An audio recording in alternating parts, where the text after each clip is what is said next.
Ada.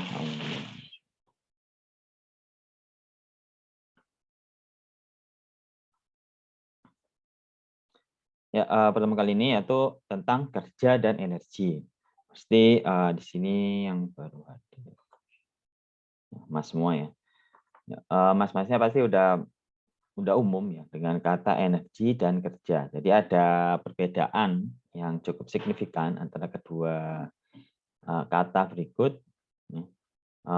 Untuk satuannya itu sama. Mungkin ada yang tahu satuan kerja dan energi itu apa? Saya kasih poin. Halo? Satuan itu seperti ini ya. Panjang itu satuannya meter standar SI. Pertemuan awal ya itu ya. Nah, waktu satuannya apa? Detik atau second. Kalau kerja dan energi satuannya apa nih tahu? Joule, Pak. Joule ya. Oke, Mas Saiful Anwar.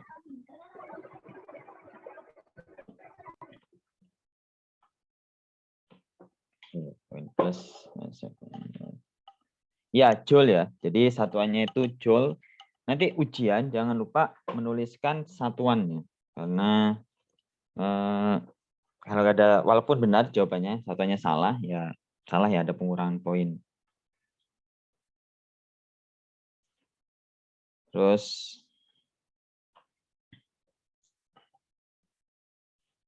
kerja itu merupakan kombinasi ya, kombinasi gaya dan perpindahan.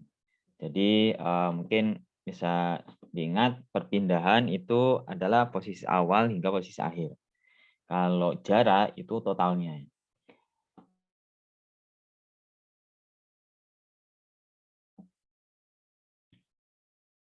Nah, jadi kerja merupakan kombinasi gaya dikali dengan perpindahan. Nah ini kerja itu satuannya joule. Gaya yang bekerja pada benda itu satuannya Newton, sedangkan perpindahan benda itu satuannya meter. Jadi kerja ini menyebabkan energi benda berkurang. Dengan kita melakukan kerja, energi itu sebenarnya jumlah energi yang seperti badan kita ya. Kita yang memiliki energi sekian joule. Ya. Energi dapat dari mana ya? Dapat dari makan, ya, pembakaran lemak yang tertimbun, yaitu dari dua komponen itu, ya, sama energi dari pernapasan respirasi. Nah, itu kita melakukan kerja, itu kan kita melakukan kerja itu sama aja kita mengurangi energi cadangan energi yang kita punya ya. Melakukan kerja itu ya, olahraga sebenarnya kerja juga ya. Kerja juga, namun pasti kan di olahraga ada pembakaran lemak, jadi ada tambahan energi di sana. Ya, jadi pada umumnya energi awal, ya, kita memiliki energi awal ya di tubuh kita. Setelah itu kita melakukan kerja sehingga ada energi akhir. Kerja yang dilakukan bahan benda sama dengan selisih energi awal dan energi akhir yang dimiliki benda tersebut. Misal energi awal kita itu ada 100 joule. Kita melakukan kerja, jogging dan sebagainya, ya, angkat beban, sehingga kerja yang dilakukan adalah 20 joule. Sehingga energi awalnya berkurang, dikurangi dengan energi kerja, 100 kurangi 20, energi akhirnya yaitu 80 joule. Sedangkan kalau kita dikenai kerja, ya, jadi kerja dari luar dapat meningkatkan energi benda. Energi akhir benda sama dengan jumlah energi awal. Jadi ini contohnya benda yang diam.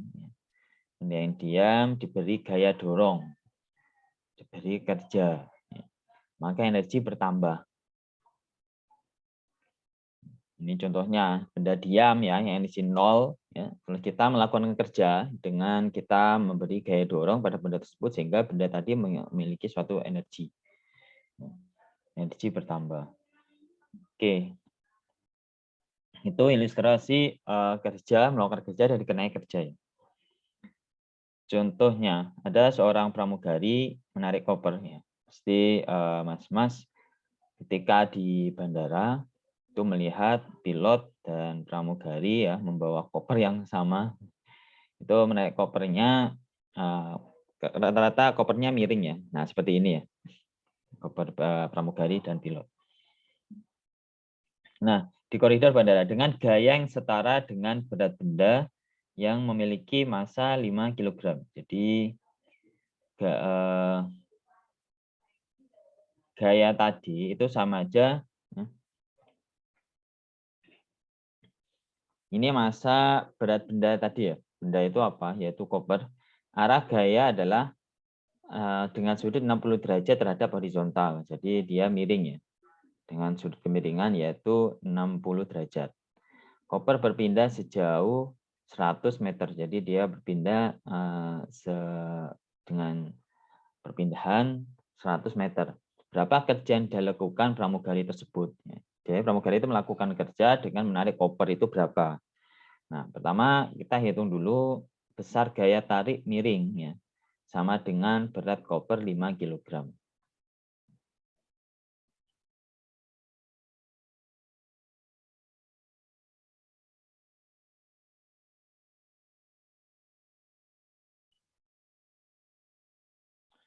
Nah, jadi gaya tarik yang diberikan oleh pramugari itu sama dengan berat koper ya. Di sini sudah dijelaskan dengan gaya yang setara dengan berat benda. Jadi berat benda itu massa dikali gravitasi. Jadi gaya F tariknya itu adalah sama dengan berat benda. Berat koper yaitu massa koper kali gravitasi. Berat itu massa dikali gravitasi. Massa koper 5 kg, gravitasi 10 meter per detik kuadrat, sehingga gaya tariknya sebesar 50 Newton. Nah, ini 50 Newton ini ya, gayanya itu arahnya miring dengan kemiringan sudut theta atau 60 derajat. Yang diambil adalah gaya yang searah dengan gerak benda secara horizontal.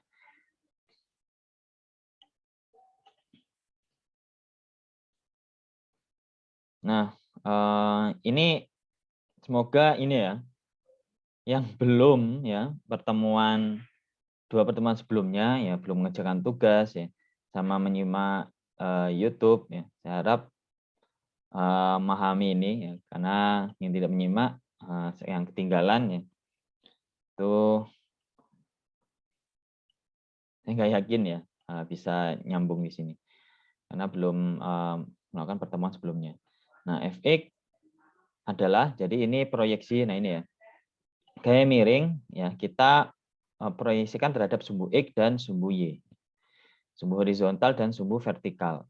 Nah, sumbu horizontal ini ya agar ya, jadi kita gayanya kejar sama miring ya. Kita proyeksikan terhadap sumbu horizontal. Nah, sumbu horizontal ini gaya yang dirasakan secara horizontal.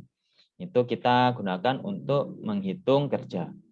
Jadi yang diambil adalah gaya secara horizontal yang searah dengan gerak benda ya. Perpindahan benda.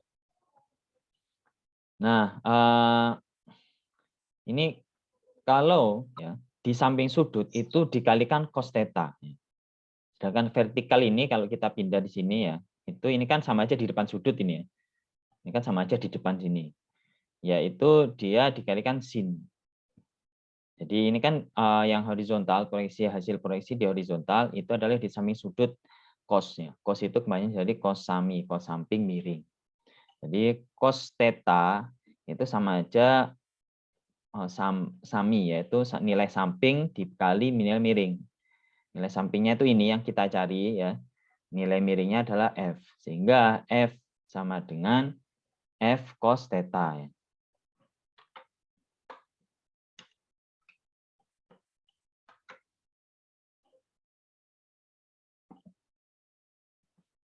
Jadi kalau kita proyeksi ya, ini anggap garis lurus, tadi ini F.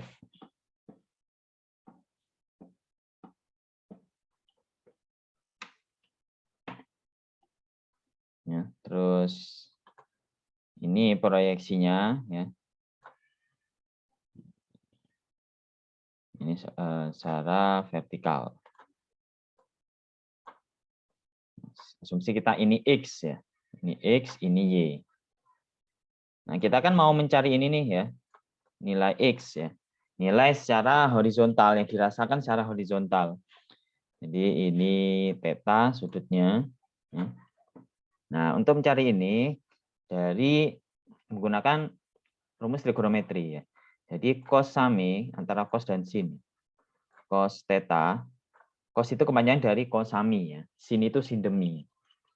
Cosami kepanjangan dari cos samping miring. Jadi nilai samping dari theta apa? Yaitu x ya. Ini x ya. Ini x dibagi dengan miring, nilai F, gaya tariknya. Sehingga X-nya, nilai X itu sama dengan gaya miring dikali dengan cos theta. Nah, itu ya. Sama juga yang nilai Y, ya, itu dari sin. Ya. Karena ini Y, ini sebenarnya kan ada di sini sama aja ya. Kita tarik, ini kan nilai Y. Lokasinya sama aja ya. Kalau pindah di sini, dia ada di depan sudut. Jadi sin theta itu adalah sin demi ya. Si depan miring. Depannya apa? Nilai Y, miringnya adalah F. Sehingga Y sama dengan sin theta kali F atau F kali sin theta. Nah, itu.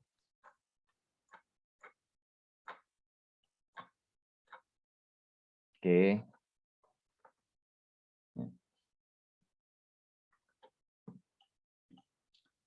Sehingga nilai fx, ya, ini saya kasih sub x, ya, nilai gaya di sumbu x. Ya. Nah, kebetulan yang horizontal tepat di sumbu x, yaitu sama dengan f kali cos theta. Maka kerja yang dilakukan adalah gaya yang searah dengan gerak benda, yaitu f cos theta. Ini memang cosnya saya taruh pinggir ya, apa? Harusnya kan f cos theta kali s perpindahan. Ini s-nya saya taruh tengah, nggak masalah. Jadi F kali perpindahan kali cos theta. Jadi kan F cos theta dikali perpindahan ya. Kita masukkan gaya dikali perpindahan 50 kali 100 meter dikali cos 60 ketemunya 2500 joule. Selanjutnya contoh kedua adalah seorang pramugari menarik koper bermasa 10 kg berada di atas bidang datar dengan koefisien gesekan kinetik. Jadi ini ada koper masanya 10 kg. Kalau tadi kan 5 kg ya. Ini 10 kg, 2 kali lipat dari contoh yang pertama, namun ada gaya gesek ya. Kali ini kemungkinan yang pertama ada roda sehingga licin. Sehingga tidak ada gaya gesek yang dirasakan oleh koper, sedangkan yang koper 2 ini ada gaya geseknya. Mungkin rodanya rusak atau ketinggalan gimana sehingga dia enggak ada roda sehingga koper itu merasakan adanya gaya gesekan dengan koefisien gaya gesek kinetik yaitu 0,2. Koper tersebut ditarik dengan gaya 60 Newton. Ini kemiringannya 60 Newton ya, yang membentuk sudut 60 derajat terhadap horizontal. Jadi horizontalnya adalah udah kayak seperti tadi yaitu F cos theta, nilai gayanya. Koper berpindah sejauh 20 meter ya dalam arah horizontal. Ini lebih pendek perpindahannya ya karena nggak ada rodanya di koper tersebut, sehingga mungkin kelelahan atau gimana, sehingga berhenti sampai 20 meter. Berapa kerja atau usaha yang dilakukan pramugari tersebut? Jadi berapa sih sebenarnya kerja yang dilakukan oleh pramugari dan berapa usaha yang dilakukan gaya gesekan? Jadi pertama kita hitung dulu gaya ya secara horizontal yang dilakukan oleh pramugari baru dikali jarak perpindahan. Begitupun dengan usaha yang dilakukan oleh gaya gesek, yaitu kita hitung gaya geseknya kalikan perpindahan.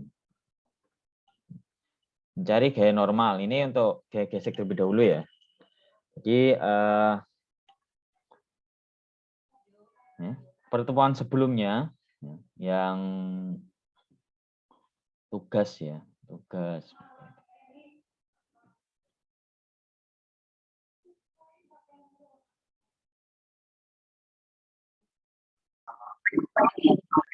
Tugas pertama ya.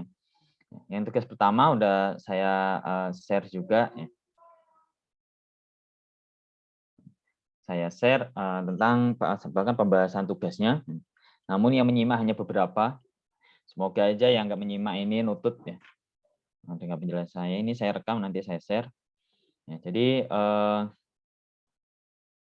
ini gaya geseknya. Sebelum mencari gaya gesek kita harus mencari gaya normal terlebih dahulu. Gaya normal itu adalah dia tegak lurus terhadap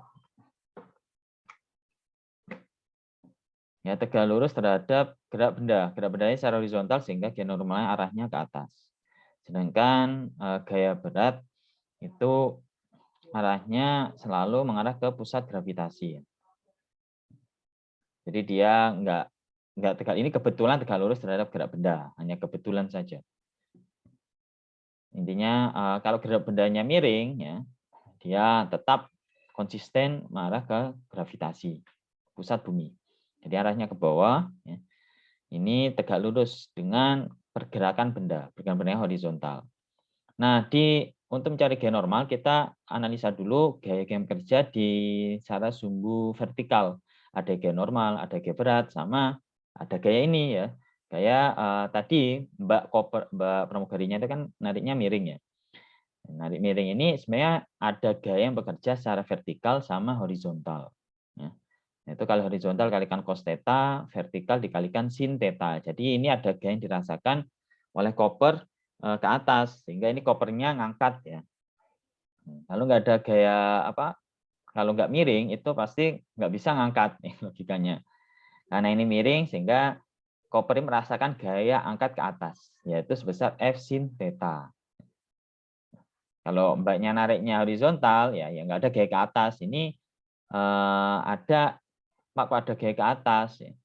Ini kalau gaya normal ini ya akibat adanya berat benda ya. Berat benda. Kalau ini dirasakan ke atas ya. Jadi koper ini terangkat ke atas karena ada F sin theta. Nah, mencari gaya normal kita menggunakan resultan gaya secara vertikal. Resultan itu adalah jumlah gaya yang bekerja secara vertikal. Ini makanya saya tulis FY, Y ini sumbu Y, itu sama dengan 0. Jadi kita dijumlahkan gaya yang bekerja secara vertikal itu totalnya 0. Kenapa 0? Ya, karena dia secara total ya itu 0 karena kopernya oke. Walaupun dia terangkat ke atas tapi dia diam ya. Nggak jungkit-jungkit ke atas, loncat-loncat dan sebagainya. Jadi secara vertikal dia pada hakikatnya diam. Ya. Ini ada gaya ke atas yang menyebabkan koper ini naik dengan kemiringan theta. Namun awal saja. Ya. Namun secara total itu lupa kan dia diam. Ya. Kenapa kok ada gaya? Ya, contohnya begini. Ada benda ya yang satu dorong ke kiri 10 Newton, yang satu lagi dorong ke kanan 10 Newton. Ya. Sebenarnya mereka memberi gaya sama besar namun berlawanan, itu kan 0 ya. Sehingga benda tadi diam. Ya. Sebenarnya benda tadi merasakan gaya ya dari depan dan belakang. Arahnya berlawanan namun besarnya sama. Sehingga secara total 0, sehingga karena 0 jadi percepatannya kan nggak ada ya. Karena hukum Newton yang kedua itu jumlah gaya sama dengan massa kali percepatan. Kalau jumlah gayanya 0, percepatannya nggak ada, jadi dia diam. Oke, kembali lagi di sini resultan FY yaitu yang asumsi ya. Karena ini hukum Newton yang pertama, asumsi yang ke atas positif ya. Jadi konsekuensinya yang kebalikannya yang ke bawah negatif. Terserah. Khusus untuk hukum Newton pertama ya. Kalau asumsi yang bawah itu positif, ya silahkan. Jadi konsekuensinya yang atas negatif. Ini saya asumsi yang umum, yang atas itu positif. Yaitu yang positif apa aja? Ada dua, yaitu gaya normal sama F sin theta. Itu N plus F sin theta minus gaya berat W sama dengan 0. Sehingga F sin theta minus W itu pindah ke kanan persamaan, kanan sama dengan, menjadi W-nya awalnya negatif jadi positif, F sin theta awalnya positif menjadi negatif, sehingga N sama dengan W minus F sin theta. Jadi kita masukkan nilai berat dan kita akan mau mencari gaya normal ya. Yaitu gaya beratnya massa koper kali gravitasi dikurangi F sin theta, massa koper 10, gravitasi 10 dikurangi F60 kali sin 60. Jadi 100 kurang 52 hasilnya 48 Newton untuk gaya normal. Sehingga gaya geseknya adalah mu, nilai koefisien gaya gesek, dikali dengan Newton. Kalau koefisien ini nggak ada satuannya ya. Mu yaitu nilai 0,2, gaya normalnya 48, sehingga G gesek yang dirasakan oleh koper adalah 9,6 Newton. Ini ada yang kurang ya. Sehingga gaya gaya kerja ya, kerja dilakukan oleh FK. Nah, ini ya. Itu sama dengan jadi rumus dasarnya itu adalah F kali perpindahan kali cos tadi ya.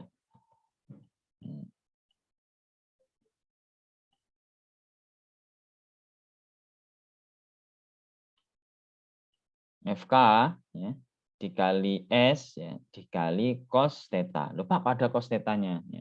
Jadi ini cos terhadap arah gerak benda. Ini kan tadi rumusnya ini ya.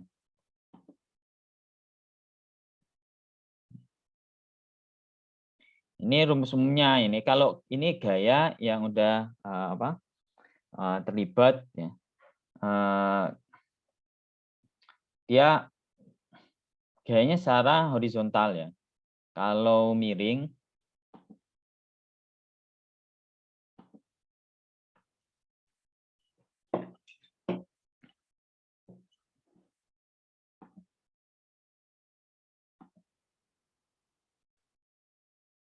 nah ini gaya yang diambil adalah gaya yang searah dengan gerak benda. Nah ini maka yang kerja yang dilakukan adalah ini. Jadi rumus umumnya itu ini.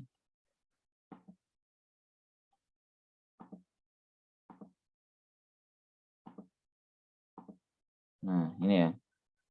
Yaitu W kerja sama dengan gaya kali perpindahan dikali cos theta. Jadi sudut gaya ya sudut gaya yang bekerja itu terhadap arah gerak benda horizontal. Nah, sedangkan yang gaya gesek tadi ya, ini tetanya berapa? Ada yang tahu kira-kira? Sudutnya berapa? Terhadap arah gerak benda. Ya.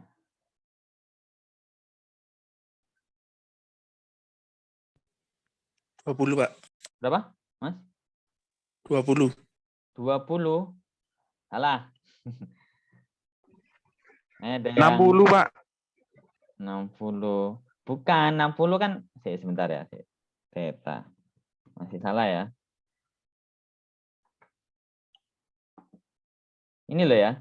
Arahnya itu ke kiri ini. Gayanya. Sedangkan arah gerak benda yaitu ke kanan. Kalau gaya arahnya miring. Jadi sudutnya ini theta. Ya, 60. Nah, kalau gaya itu arahnya ke kiri. Ya, sumbu X negatif.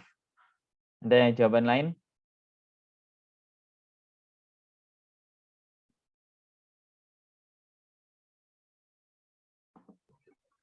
330, Pak. Salah. 120 mungkin, Pak. Aja mungkin salah sih. Ini lah. Nah, ini kan arahnya di sini nih. Nah, ini acuannya ya. Jadi ini acuannya. Arah gerak bendanya di sini. Nah, gaya kepolisian apa ini? Kita kasih warna biru. Ada gaya tarik, yaitu ini udah diketahui sudutnya theta. Nah, miring.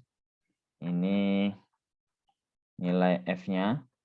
Sedangkan gaya gesek tadi itu adalah di sini, ya kan?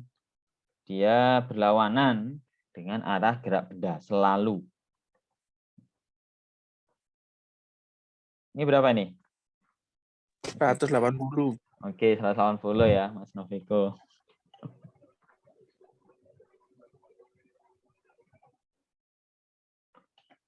Nah, 180 ya.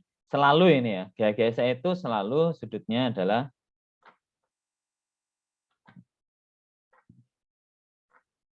180 terhadap arah gerak benda. Misal geraknya itu miring, makanya gaya gesek nilainya negatif ya, selalu berlawanan. Nah, kenapa dia negatif? Karena itu berlawanan. Ini misal geraknya miring nih. Jadi geraknya miring ke atas sana. Terus ini gaya geseknya. Gaya geseknya di sini. Nah, ini 180 juga, namun terhadap geraknya miring. Ini 180.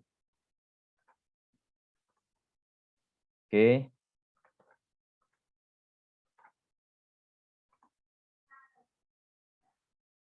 Ya, jadi tinggal kita masukkan, makanya di sini nilai kerjanya adalah negatif ya, dikenai kerja.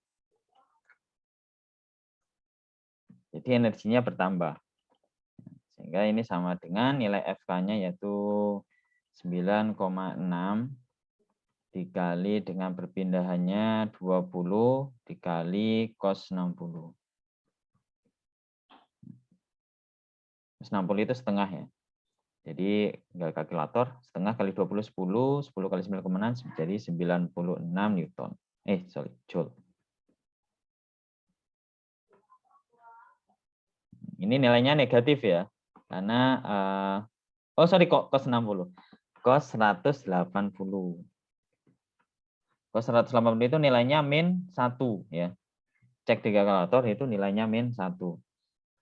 Jadi 96 kali 20 adalah 192.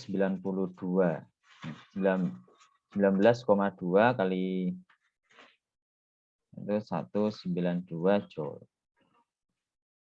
Nah, ini nilainya nih negatif dikenai kerja. Karena cos 180 itu min 1 ya.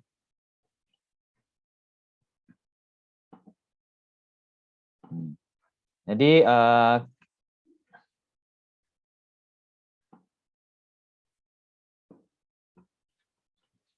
kerja yang dilakukan oleh gaya gesek. Kerja yang dilakukan oleh koper ya, sama rumusnya seperti tadi yang contoh pertama ya. Kerja yang dilakukan oleh pramugari ya, sama dengan sebelumnya itu ini. Cuma beda nilainya aja ya.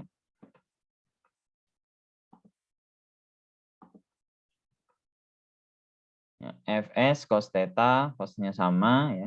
S-nya itu 20. Gayanya 60 Newton.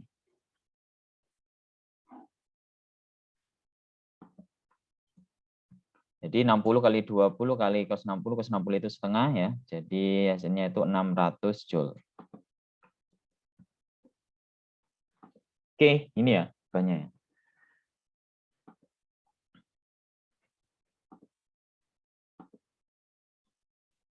Selanjutnya, mungkin ada yang tanyakan untuk kerja. Selanjutnya itu adalah energi kinetik. Benda yang bergerak memiliki energi yang disebut dengan energi kinetik. Energi kinetik itu apa ya? Pasti udah menemui. Sebenarnya masnya ketika membawa sepeda motor, itu sebenarnya udah melakukan energi kinetik. Energi kinetik itu adalah energi yang diakibatkan oleh pergerakan benda dengan kecepatan sekian. Ya, benda yang memiliki laju semakin besar, maka diperlukan gaya yang besar juga untuk menghentikannya. Jadi ketika ya mobil ya atau berkendara semakin cepat kelajuannya ya ketika menabrak suatu pembatas, maka energi dikerahkan akan semakin besar ya dibandingkan ketika kecepatannya rendah. Nah, itu jadi seperti kecelakaan ya di jalan tol atau apa, harusnya udah di jalan tol udah ditulis ya kecepatannya maksimal 100 km per jam. Nah, faktanya namun orang-orang lebih dari itu. Jadi itu nulis itu sebenarnya udah perhitungan ya dari sipil, pembatas-pembatas itu bisa menerima menghentikan ya kendaraan atau dengan 100 setidaknya bisa ada waktu untuk mengurangi mengerem ya. Ngerem ataupun ketika menabrak pembatas itu udah ada dampernya menghentikan sehingga kerusakan yang diakibatkan bisa diminimalisir. Kalau melebihi bisa sampai menuju 200 ya. Itu kalau udah oleng dikit langsung ya balik dan sebagainya. Makanya yes, ya emang sih ya di jalan tol gemes ya, ingin ngegas terus melebihi 100 km per jam. Namun ya bisa ditahan demi keselamatan keluarga dan penumpang lainnya. Nah ini ya, namanya energi kinetik. Ya. Jadi sipil sebenarnya udah memperhitungkan juga ya, ini pasti ada anak sipil juga, memperhitungkan juga pembatas-pembatas jalan tol dan sebagainya ya. Itu pasti ada simulasi kendaraan ataupun dan apapun. Nah, contohnya di jalan tol itu ada ketika rim blong ya, ada alternatif jalan jalan dengan dasarnya itu pasir ya.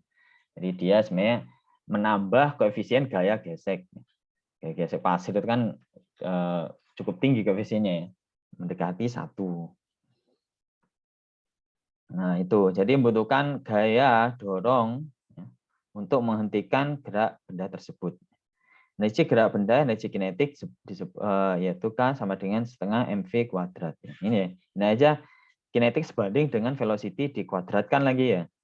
Jadi logikanya dari kecepatan 10 menjadi 20 itu dikuadratkan ya. Jadi cukup kenaikan semakin tinggi kecepatannya, energinya semakin meningkat, nggak hanya 2 kali lipat ya, berlipat-lipat ya. Karena dia sebanding dengan velocity kuadrat. Ini 3 benda bergerak dengan kecepatan berbeda-beda. Ada benda M1, M2, M3. 3 benda memiliki energi kinetik masing-masing. Karena velocity-nya berbeda antara satu dengan yang lain. Energi kinetik total sama dengan jumlah energi kinetik masing-masing benda. Jadi kalau kita ditanya total energi kinetik yang ada di sistem ini, yang terdiri dari 3 bola, itu sama aja di total ya, energi kinetik pertama, kedua, dan ketiga. Nah, teorema kerja dan energi. Jadi hubungan kerja dengan energi. Kerja yang dilakukan oleh suatu gaya pada sebuah benda itu sama dengan perubahan energi kinetik benda tersebut. Atau disebut dengan teorema kerja energi bentuk pertama.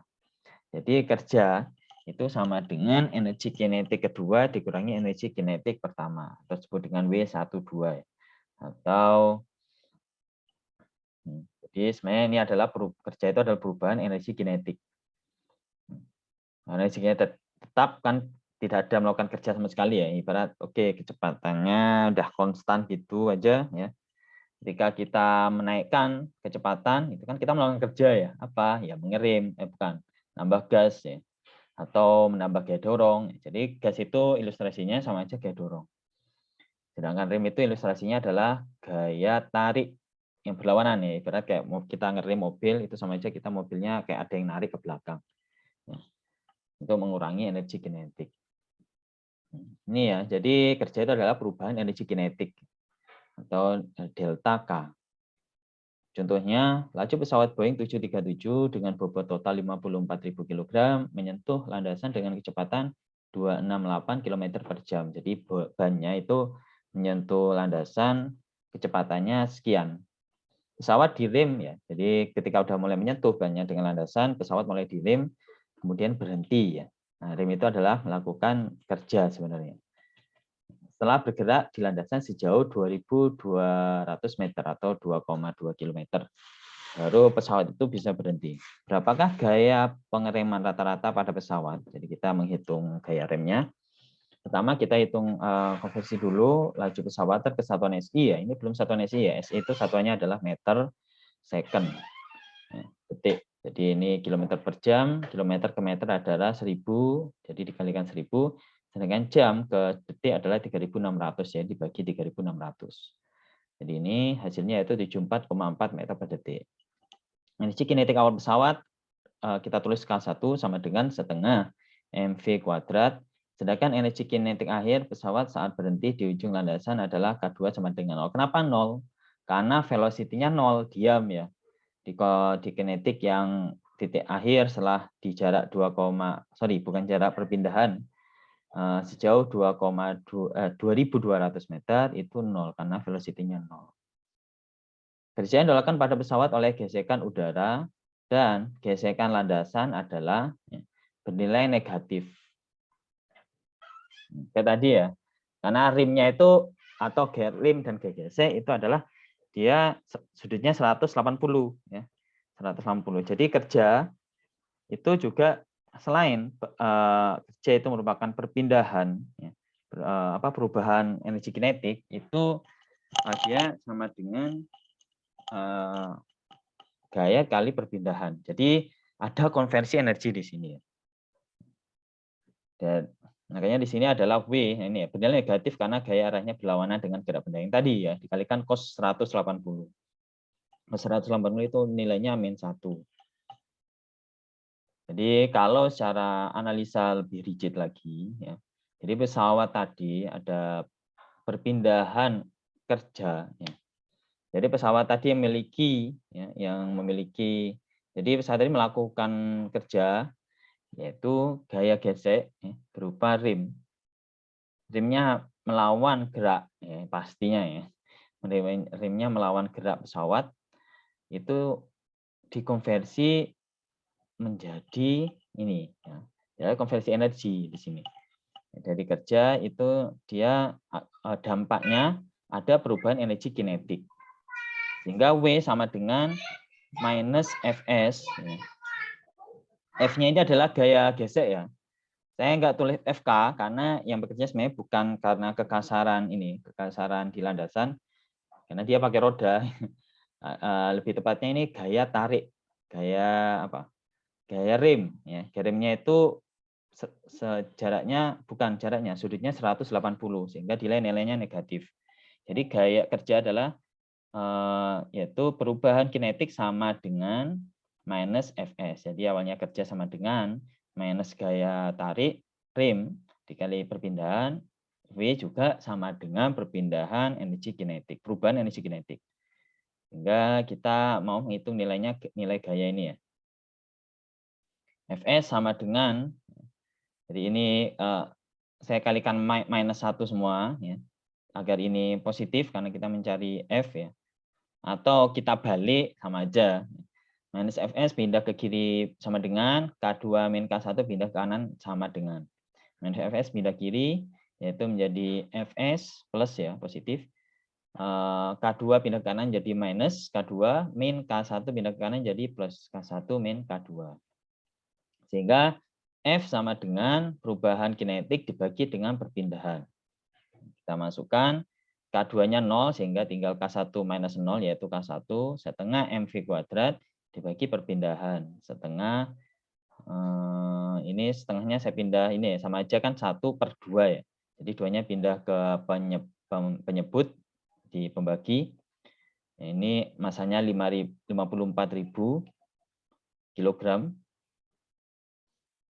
dikali velocity-nya udah satuan SI yaitu meter per detik ya, 74,4 kuadrat dibagi 2 kali 2.200 meter. Ketemunya yaitu 67.934 Newton. Oke, selanjutnya daya. Jadi untuk membedakan gaya dengan kemampuan melakukan kerja secara cepat atau lambat tersebut, maka perlu definisi besaran fisika lainnya yang disebut dengan daya. Jadi daya ini didefinisikan sebagai usaha atau kerja yang dilakukan per satuan waktu. Jadi kayak ini satuannya watt ya, atau joule per detik. Jadi joule per detik satuannya watt. Jadi kalau di listrik ya itu watt itu maksudnya adalah kerja atau energi yang dilakukan tiap detiknya itu berapa.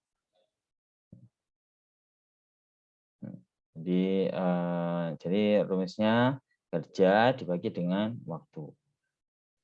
Nah, selanjutnya adalah ada gaya konservatif dan non-konservatif. Gaya konservatif adalah sebuah gaya di mana nilai usaha yang digunakan itu tidak tergantung pada jenis lintasan yang ditempuh, melainkan hanya tergantung pada keadaan awal dan akhir saja. Contohnya apa? Gaya gravitasi. Jadi dia nggak ada pengaruhnya lintasannya entah jauh atau pendek, ya. Tetap ada gaya gravitasi sekian. Dan ada gaya listrik dan ada gaya pegas. Kalau gaya pegas ini pengaruhnya ke ya ini perpindahan pegas itu sendiri ya. Barat nggak tergantung pada keadaan awal dan akhir. Sedangkan gaya non konservatif itu kebalikannya, yaitu sebuah gaya di mana nilai usaha yang digunakan tergantung pada jenis lintasan yang ditempuh. Sebenarnya ada energi potensial. Energi potensial ini lebih ke gaya gravitasi. Jadi dia masuk ke gaya konservatif. Ya, tidak pengaruh ke jarak lintasan. Kerja yang dilakukan gaya konservatif untuk memindahkan benda dari posisi awal ke posisi akhir itu sama dengan selisih energi potensial awal dan energi potensial akhir. Ini energi potensial awal yaitu massa kali gravitasi kali ketinggian. Nah, energi potensial akhir yaitu massa kali gravitasi kali ketinggian yang kedua. Jadi kita ketika di ketinggian di tanah, ada yang tahu mungkin, kalau kita ada di permukaan bumi, energi potensialnya itu berapa nilainya? Kalau dilihat dari rumus ini ya, ada yang tahu? Jadi kita nih ya, masanya sekian, gravitasi kali H. Lalu kita di permukaan bumi, nilai potensialnya ada berapa? Joule.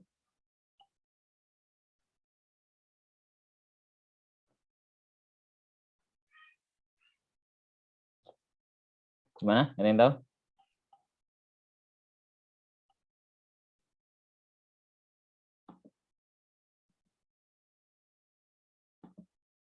Nah, anggap aja. Oh. Anggap aja permukaan. Kita ada di sini ya, ceritanya. Anggap aja human ini. Nah, potensialnya adalah 0 ya. Kenapa? Karena ketinggiannya kita tepat di permukaan bumi. Jadi acuannya ya paling bawah ini. Jadi ini nilai H-nya sama dengan 0. Ya. Jadi kalau kita dari ketinggian semakin tinggi ya, semakin tinggi kita posisinya, maka energi yang kita energi potensial, namanya potensi energi yang kita miliki ya, yaitu semakin besar. Contohnya misal hanya ketinggian dari permukaan bumi adalah 1 kilo, jadi bayangin 1000 meter ya. 1000 meter kali massa kita kali gravitasi. Jadi dia pengaruhnya ke ketinggian. Hanya kalau ingin bunuh diri ya, agar akibat yang kerusakannya dirasakan cukup besar, itu harus semakin tinggi ya. Karena energi yang kita miliki atau yang potensial itu sebenarnya asal kata dari potensi ya. Yang kita miliki di ketinggian tertentu. Jadi kerja oleh gaya konservatif, ya, ini masuk konservatif karena gravitasi yaitu W12 sama minus ya. Minus U2 min U1. Ini kenapa minus ya? Karena energi potensial ini gaya gravitasi. Nah, gaya gravitasi itu nilainya berlawanan ya. Dengan ini kan ketinggian arahnya ke atas ya. Ini dia nilainya negatif gravitasi itu. Seperti energinya gaya gesek tadi. Sehingga ini minus selisih energi potensial. Ya. Sehingga dikalikan minus U1 min U2. Ada perbedaan untuk energi potensial. Energi potensial pegas. Jadi sebuah benda diikat di ujung sebuah pegas. Benda kemudian ditarik sehingga pegas bertambah panjang sebesar X dari posisi setimbang. Ini ya. Jadi ini posisi setimbang yang gambar yang awal. Dia diam ya. Dengan kerapatan pegasnya sekian. Dengan nilai K. Jadi koefisien pegasnya. Ini ada nilai koefisien pegasnya. Terus kita dorong. Jadi dia semakin menghimpit ya. Kita dorong X1 yaitu ke kiri. Sehingga ada gaya bekerja ke kanan. Ya. Kenapa ke kanan? Karena kita dorongnya, bukan dorong ya lebih tepatnya. Kita pindah kotaknya itu berpindah sejauh X1. Sehingga nanti akan dirasakan gaya pegas. Ini posisi diam. Kalau kita lepas, benda akan merasakan gaya pegas arahnya ke kanan. Jadi dia arah gayanya adalah melawan arah perpindahan benda. Terus ini contohnya, ya. Sebenarnya kita bisa analogikan ya. meraba-raba. Bayangin ini pegas, kita tarik, ya. Kita pindah ibaratnya, jangan ditarik. Kita tarik seakan-akan kayak kita beri gaya tarik. Ya. Ini berpindah, ya. Pindahnya itu meregang pegasnya. Jadi arahnya ke kanan ya. Pasti kalau kita lepas itu akan merasakan gaya pegas arahnya berlawanan dengan berpindah tadi, yaitu F2 ke kiri. Jadi berdasarkan hukum Hooke, ya, gaya yang dilakukan pegas pada benda murni persamaan F sama dengan minus Kx. Kenapa minus? Karena perpindahan geraknya dia selalu melawan dengan arah perpindahan. Ya, tadi gaya gesek. K ini adalah konstanta pegas. Selalu diketahui ya, nilainya N per Newton per meter. Sehingga sama ya dengan potensial tadi, energi potensial gravitasi. Ya, ini energi potensial pegas. Energi potensial pegas awal yaitu U1 sama dengan setengah Kx1 kuadrat. Jadi ini sebenarnya turun integral ya. Integral dari gaya tadi. Energi potensial pegas akhir yaitu U2 sama dengan setengah Kx2 kuadrat. Sehingga kerja yang dilakukan benda akibat dia pegas adalah W12 sama dengan minus U2 min U1.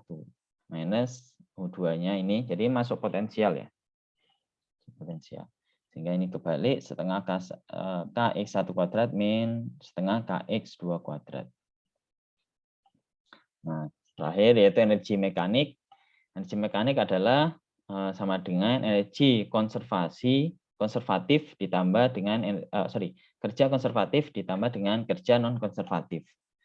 Jadi kalau kerja non konservatif ini ya contohnya ada gaya dorong ya, gaya tarik, gaya gesek. Sedangkan konservatif itu yang tadi ada pegas, ada gravitasi ya. Kerja konservatif adalah U1 min U2. Jadi konservatif tadi ya, yaitu pegas sama gravitasi. U1 minus U2. Jadi kalau kerja ini ya, kerja yang sebelah kiri, kerja itu juga sama dengan perubahan energi kinetik. Jangan sampai kebalik ya. Jadi ini kerja sama dengan energi kinetik yaitu K2 min K1, sedangkan kerja akibat energi kinetik tadi itu sama dengan kerja konservatif non konservatif. Ya. Konservatifnya itu U1 min U2 potensial ya. Ini bisa energi potensial pegas dan gravitasi atau bisa dua-duanya. Jadi bisa ditambah. Ya, ditambah energi kerja non konservatif. Sehingga kerja non konservatif ya, ini U1 min U2 pindah ke kiri. Ya. Ini tetap, jadi sama aja dibalik ya. Ini nggak perlu saya bahas. Jadi U1 min U2 pindah kiri jadi minus ya. Kita balik K2 min K1 dikurangi U1 min U2 dalam kurung ini. Ya, nggak salah. Atau kerja non konservatif itu sama dengan ya, U2 plus K2 ya. Jadi yang kurungnya kita buka ya. Ini minus kali U1 minus U1 minus kali minus U2 yaitu plus. Jadi dia U2-nya plus yaitu U2 plus K2 minus ya. U1 ya, ini U1, K1 kan minus nih ya. Jadi kalau dalam kurung menjadi plus ya.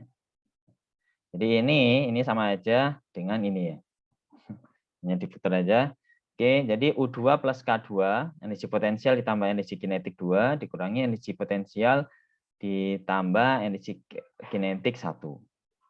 Sehingga energi mekanik EM ya, non konservatif tadi itu sama aja energi mekanik itu ini non konservatif tadi ya, gaya tarik, gaya dorong dan sebagainya. Sehingga energi kalau kita asumsikan energi mekanik itu ini U plus K yaitu energi potensial ditambah kinetik itu disebut dengan energi mekanik. Sehingga maka energi non konservatif itu sama dengan energi mekanik 2 ini ya. EM2 dikurangi EM1. Usaha yang dilakukan oleh gaya non konservatif itu sama dengan perubahan energi mekanik benda. Nah, Energi mekanik benda tadi ya, penjumlahan antara energi potensial ditambah dengan energi kinetik. Jika ada hukum kekekalan energi mekanik, yaitu jika pada benda hanya bekerja gaya konservatif, ya, jadi non konservatifnya nggak ada. Jadi ini kerja non konservatifnya itu nol, nggak ada gaya dorong, nggak ada gaya tarik, ya. Sehingga W non konservatif itu nol, maka EM2 min EM1 itu kan awalnya tadi kan sama dengan kerja non konservatif ya. Jadi kerja non konservatifnya 0, sehingga EM1 itu pasti sama dengan energi mekanik 2. Jika tidak ada gaya non konservatif yang bekerja pada benda, maka energi mekanik benda kekal ya. Jadi dia energi mekaniknya itu kekal karena selalu nilainya 0. Jadi nggak ada gaya dorong, gaya tarik, dan sebagainya. Nah, ini disebut dengan hukum kekekalan energi mekanik. Implementasi dari hukum kekekalan energi mekanik itu ini.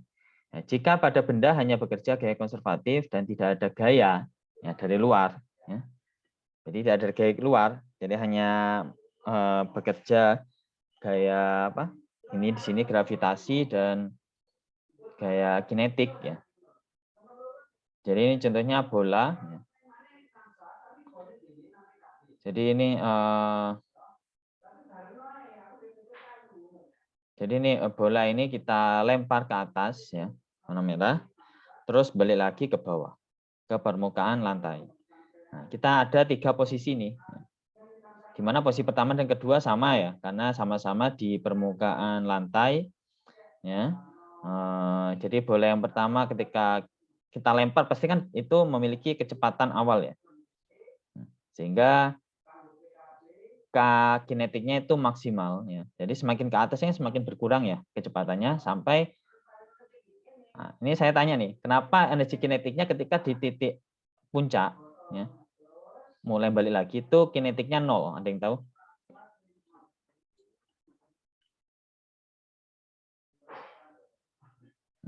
Kenapa kinetiknya ketika di titik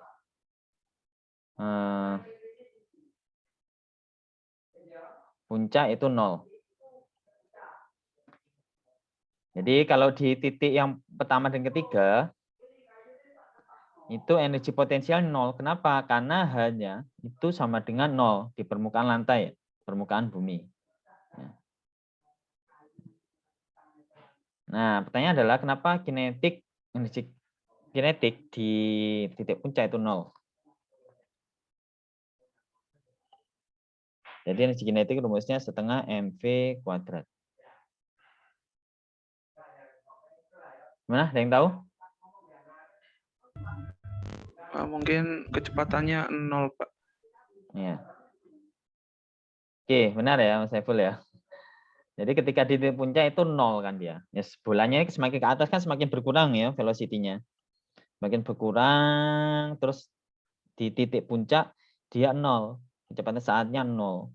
Makanya ini energi kinetiknya 0 ya. Dia diam di puncak baru balik lagi.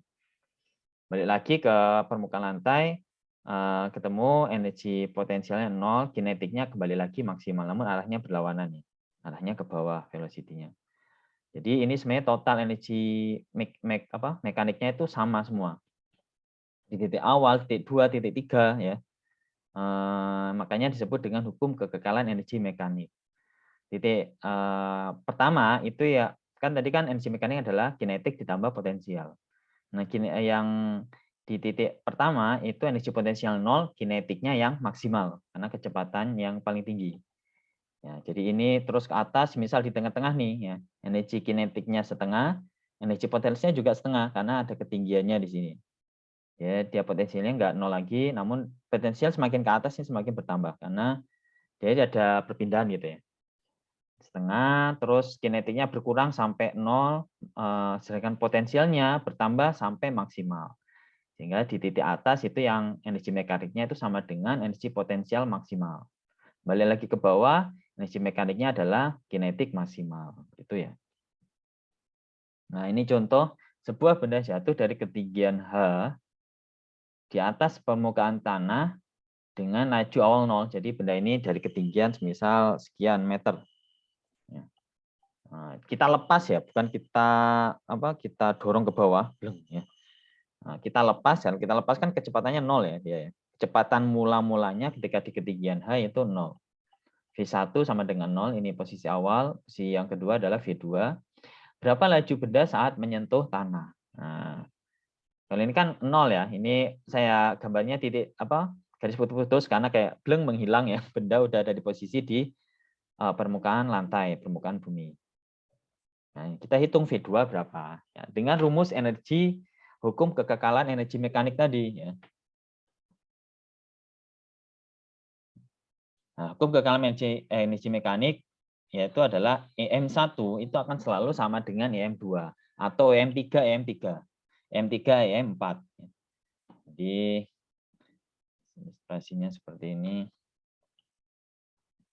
Ini tadi bola tadi semisal ya. Dia gerak dengan velocity 0. Ini ketinggiannya H. Ya. Nah, energi mekanik, ya, misal ada ini titik pertama nih, titik pertama, titik kedua di sini, titik ketiga di tengah-tengah, ya, titik keempat di sini, seperempatnya, titik 5 ini. Jadi energi mekanik di titik 1 ya, EM1 itu akan sama dengan energi mekanik di EM2 ya, sama dengan terus di 3 dan seterusnya. Nah, ini disebut dengan hukum kekekalan energi. Selama tidak ada gaya non konservatif ya. Jadi ketika ini tiba mau jatuh, terus ada yang iseng ya, dilempar dengan batu lainnya, ada gaya dorong atau gaya dari luar. Ini benar-benar pure. Dia gaya yang bekerja benar-benar hukum kekekalan energi mekanik. Sehingga kita analisa dulu di posisi 2 dan 1. Oke, yang posisi yang titik 1, K kinetiknya 0, karena velocity-nya 0 di 1 ya. Jadi K1 sama dengan 0 Joule. U1, energi potensial di titik 1 adalah ada, bahkan nilai maksimal, yaitu mgh. Massa kali gravitasi kali ketinggian. Ketinggiannya tadi 1 meter ya. Masanya 1 kg, gravitasi 10, sehingga energi potensial di titik pertama itu adalah 10 Joule. Jadi energi mekanik titik pertama itu adalah K1 ditambah U1, di mana K1-nya 0, U1-nya 10 Joule. Nah, dari sini kita udah bisa menebak bahwa nilai EM, energi mekanik itu di titik manapun adalah 10 Joule. Ini K2, nah kita cari K2. Karena K2 itu adalah setengah MV2 kuadrat. Karena yang kita pertanyaan adalah menghitung velocity 2. U2-nya 0 karena di permukaan bumi atau permukaan lantai ya. Ya kecuali kalau lantainya di lantai 2, lantai 3 beda lagi ya. Ini lantainya tepat di permukaan bumi atau di tanah. Energi potensialnya itu 0 Joule.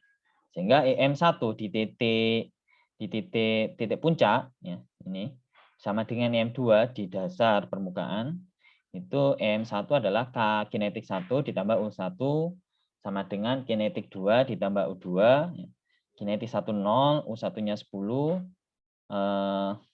sama dengan K2 tambah 0, sehingga K2 sama dengan 10 Joule. Masukkan ke rumus kinetik, yaitu K2 sama dengan setengah MV2 kuadrat, K2-nya 10 sama dengan setengah kali 1 kali V2 kuadrat. Ya. Setengah kali 1 dipindah ke kiri menjadi pembagi, yaitu menjadi 20. 20 sama dengan V2 kuadrat, sehingga V2 sama dengan akar 20. Satuannya jangan lupa, meter per detik. Jadi dari sini kita bisa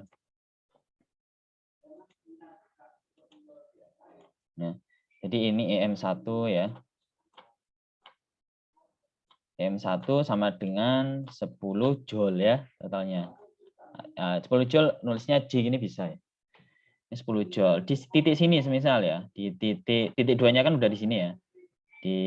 Nah ini titik 2, ini titik semisal titik 3.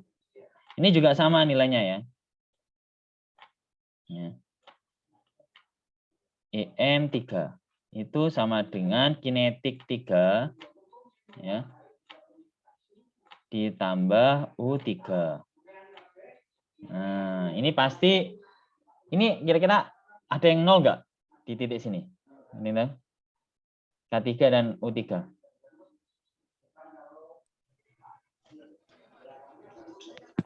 Ada, Pak. Ada yang 0? Salah ya, Mas Andika. Nggak ada, Pak. Nggak ada, Pak. Siapa yang bilang nggak ada tadi? Halo? Saya, Pak. Andika. Saya, Pak. Loh, yang bilang ada tadi? Saya, Pak. Habibur. Oh, ya. Yang benar ada ya. Oke, sini. Kenapa Mas Andika ada? Oh, kayak benar. Sorry, yang benar nggak ada ya. Tadi yang bilang nggak ada siapa? Mas Andika ya. Kenapa Mas Andika? Iya, Pak. Nggak ada. Kira-kira. Soalnya di titik 3 itu udah ada istilahnya udah ada kecepatannya, Pak. Ya terus kalau potensialnya? Untuk potensialnya ada ketinggiannya enggak di titik 3 ini? ada, Pak. Ada ya, ini ya. Jadi ini saya tulis H3. Oke, benar. Makasih Mas Andika ya.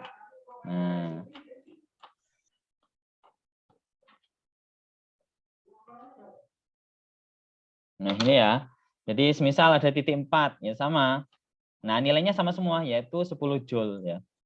Kan EM1 udah diketahui nih ya, yaitu di titik puncak, di titik tertinggi.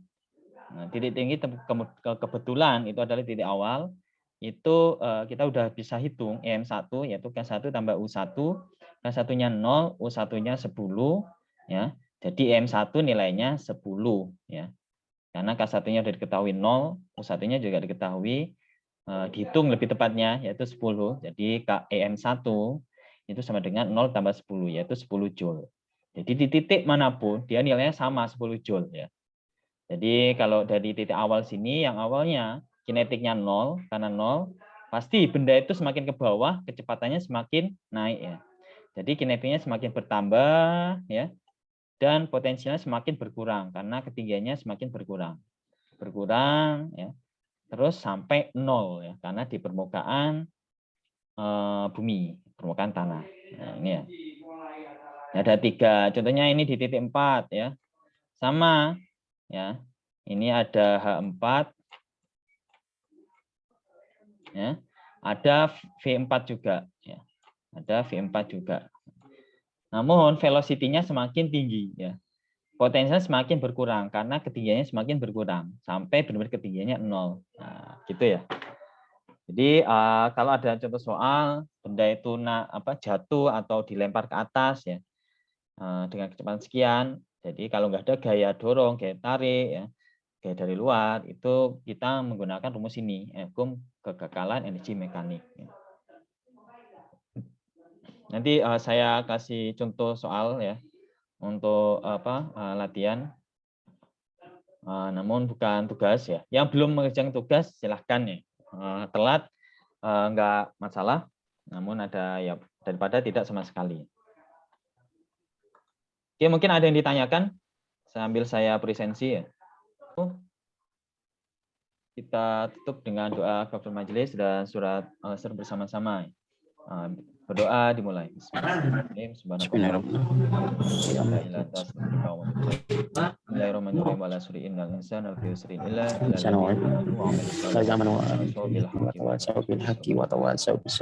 Terima kasih atas perhatiannya dan wassalamualaikum warahmatullahi wabarakatuh.